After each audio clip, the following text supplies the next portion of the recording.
kali ini aku mau nge-review buku self improvement yang judulnya Ikigai karya Hector Garcia dan Frances Miralles. Jadi ini perlu ditekanin ya teman-teman, kalau yang aku bahas kali ini adalah bukunya karya Hector Garcia dan Frances Miralles. Jadi karena buku Ikigai ini udah banyak banget versinya dan juga ditulis oleh banyak penulis juga, jadi yang aku tekanin sekali lagi kalau yang aku review kali ini adalah Hector Garcia dan Frances Miralles. Oke, jadi kita langsung aja. Setelah aku baca buku Ikigai, isinya ini kita akan dikasih tahu kalau di Okinawa, yaitu salah satu desa di Jepang, itu penduduknya memiliki rata-rata umur terpanjang di dunia. Nah, di sana itu banyak sekali ditemukan centenarian atau orang yang memiliki umur di atas 100 tahun.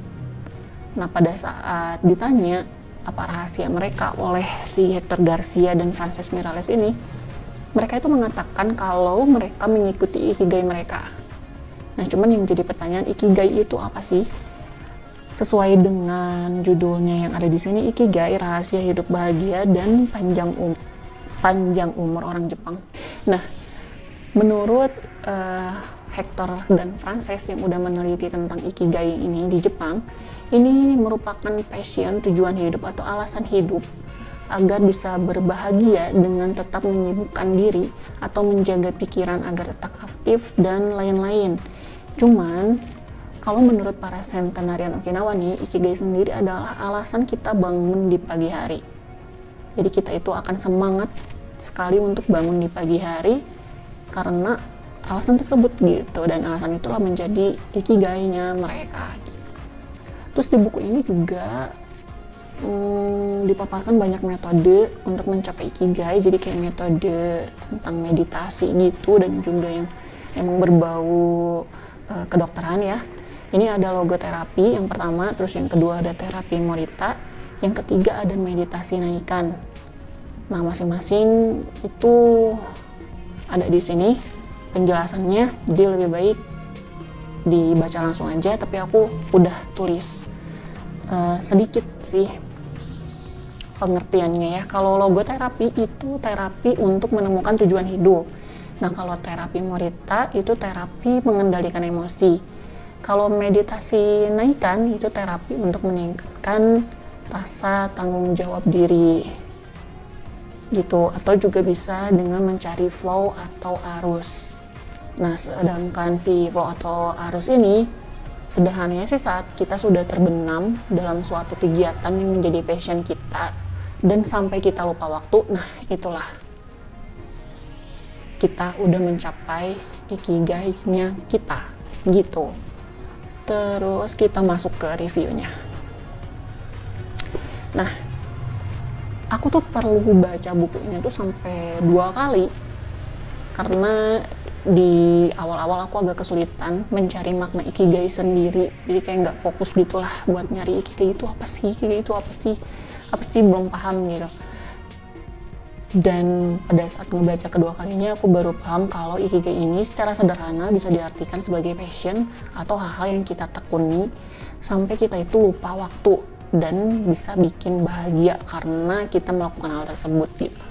Nah, di buku ini juga diberikan contoh nyata dari pendiri studio Ghibli, yaitu Hayao Miyazaki, yang merupakan memiliki Ikigai-nya itu adalah menggambar. Jadi si Hayao ini Ikigai-nya itu adalah menggambar.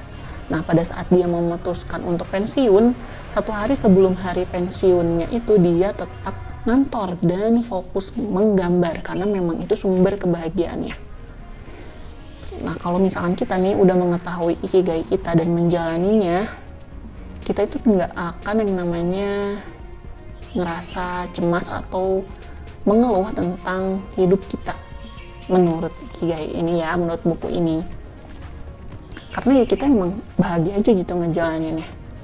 Kita bakalan semangat di pagi hari karena tahu bakalan mengerjakan hal yang bisa membuat kita bahagia, hal yang bisa membuat kita senang.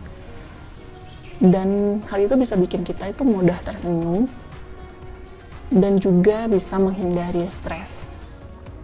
Tapi nggak hanya itu, Nah, di buku ini juga ada tips diet sehat ala centenarian.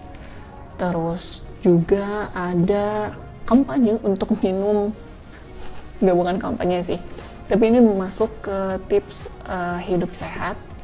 Itu adalah minum teh hijau atau teh putih.